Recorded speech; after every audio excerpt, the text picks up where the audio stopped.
The Biden administration on Tuesday quadrupled its tariff on China's electric vehicles from 25% to 100%. The excuse, the so-called overcapacity, which is completely misleading claim because green industry capacity is what the world desperately needs to combat climate change.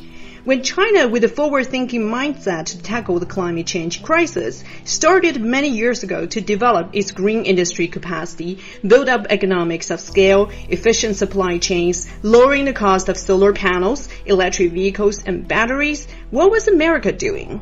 It waged wars around the world, trying to overthrow governments and running up a massive debt, according to renowned U.S. economist Jeffrey Sachs.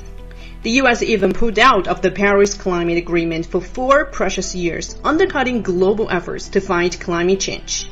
Now, it uses this so-called overcapacity to smear China's advanced green industry capacity and alleges that China is massively subsidizing its industries. But even American radio journalists asked Yellen, are they subsidizing more than we are because we're pouring billions? And Yellen's response epitomizes a glaring double standard.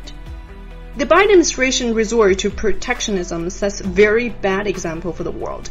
Imposing restrictions on trade would diminish the efficiency gains from specialization, limit economies of scale, and reduce competition. According to calculations by the IMF, an extreme trade fragmentation scenario with a limited ability of economies to adjust, losses could be as high as 7% of global GDP. And one of the immediate casualties is global public goods, notably those relating to efforts to combat climate change.